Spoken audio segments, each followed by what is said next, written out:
महाभारत में घटोत्कच और खाटू श्याम जी की कथा केवल युद्ध की कहानी नहीं है। यह त्याग, शक्ति, भक्ति और भगवान श्री कृष्ण की दिव्य लीला का गहरा रहस्य है। घटोत्कच कौन थे? घटोत्कच भीम और राक्षसी हिडिंबा के पुत्र थे। उनका शरीर विशाल, शक्ति अद्भुत और मायावी था। युद्ध में कोई उनका मुकाबला नहीं कर सकता था। वे आधे मानव और आधे राक्षस थे। रात के समय उनकी शक्ति कई गुना बढ़ जाती थी, इसलिए महाभारत युद्ध में वे पांडवों के सबसे बड़े गुप्त अस्त्र थे। उन्हीं घटोत्कच के पुत्र थे बर्बरीक, जिन्हें आज संसार खाटू श्याम जी के नाम से जानता है। बर्बरीक कौन थे? बर्बरीक बचपन से ही अत्यंत वीर, दयालु और धर्मप्रिय थे। उन्होंने कठोर तपस्या करके भगवान शिव जी से 3 अमोघ बाण प्राप्त किए। इन 3 बाणों की शक्ति ऐसी थी कि पहला बाण शत्रुओं को चिन्हित कर देता था, दूसरा मित्रों को सुरक्षित कर देता था और तीसरा बाण पूरे युद्ध का अंत कर देता था। यानी 3 बाणों से पूरा संसार जीता जा सकता था। योगेश्वर श्री कृष्ण क्यों चिंतित हुए? जब महाभारत युद्ध होने वाला था तब योगेश्वर श्री कृष्ण ने देखा कि बर्बरीक की शक्ति इतनी भयंकर है कि युद्ध का संतुलन टूट सकता है। बर्बरीक ने एक प्रतिज्ञा ली थी कि मैं हमेशा हारने वाले पक्ष का साथ दूंगा। यही सबसे बड़ा रहस्य था, क्योंकि युद्ध में जैसे ही कोई पक्ष कमजोर होता बर्बरीक उसी की ओर चले जाते। फिर दूसरा पक्ष कमजोर हो जाता तो वे उसका साथ देने लगते। ऐसे करते करते अंत में पूरा युद्ध केवल बर्बरीक और उनके बाणों तक सीमित रह जाता। और योगेश्वर श्री कृष्ण ने क्या किया? उन्होंने ब्राह्मण का वेश धारण करके बर्बरीक के पास गए। उन्होंने पूछा बर्बरीक से, तुम युद्ध कितने दिनों में समाप्त कर सकते हो? बर्बरीक बोले, यदि चाहूं तो एक क्षण में। भगवान श्री कृष्ण ने उनकी परीक्षा ली। उन्होंने पीपल के पेड़ के सभी पत्तों को भेदने की चुनौती दी। बर्बरीक ने एक बाण छोड़ा और वह हर पत्ते को भेदने लगा। श्री कृष्ण ने एक पत्ता अपने पैर के नीचे छिपा लिया, लेकिन बाण उनके पैर के पास घूमने लगा।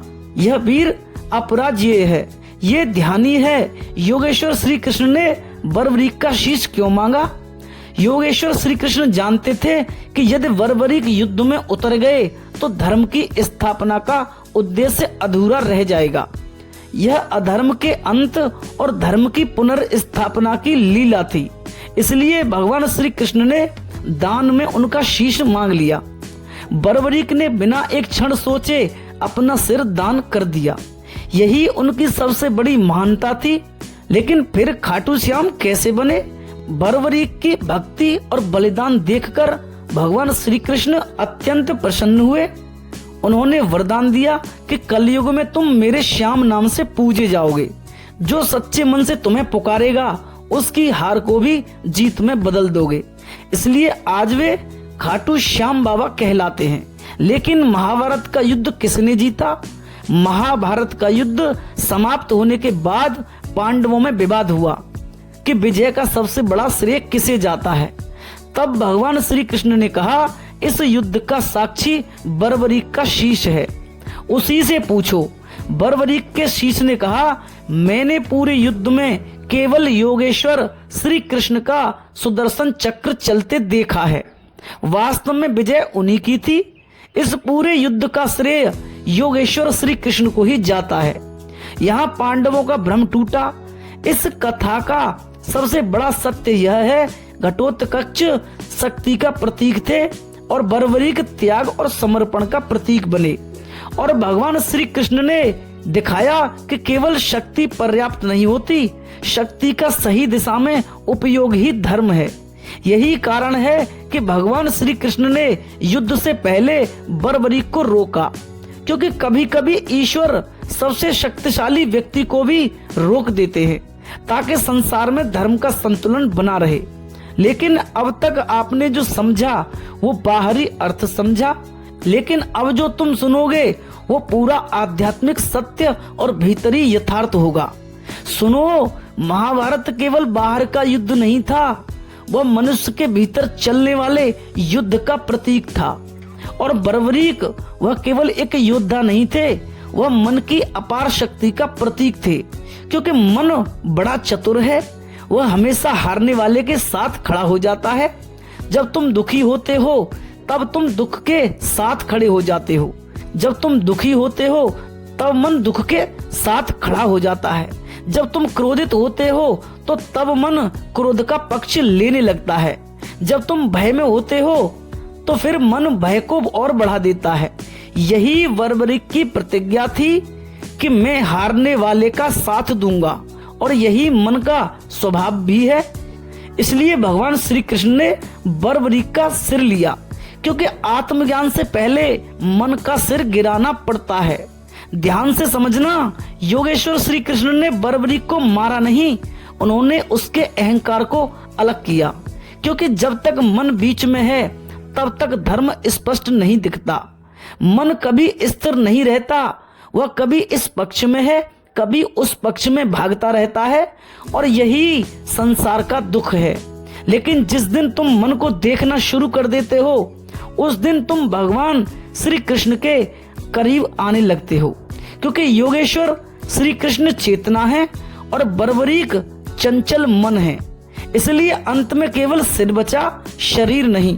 यह बहुत गहरा प्रतीक है, क्योंकि ध्यान में भी धीरे धीरे शरीर का बोध मिट जाता है, फिर सिर्फ साक्षी बचता है, और वही साक्षी युद्ध को सही रूप से देख पाता है। इसलिए बर्बरीक का सिर युद्ध देखता रहा, लेकिन युद्ध में उतरा नहीं। यही ध्यान की अंतिम अवस्था है, जहां मन शांत हो जाता है। और बर्बरीक के 3 बाण केवल अस्त्र नहीं थे, वे मनुष्य की चेतना के 3 गहरे रहस्य हैं। अगर इसे आध्यात्मिक दृष्टि से समझो तो महाभारत बाहर नहीं, तुम्हारे भीतर घट रहा है। पहला बाण है पहचान। पहला बाण चिन्हित करता था कि किसे नष्ट करना है, अपने कौन से विकार हैं। आध्यात्मिक अर्थ में यह विवेक है, यानी तुम्हारे भीतर क्या अंधकार है, क्या भय है, क्या अहंकार है, क्या वासना है और क्या मोह है।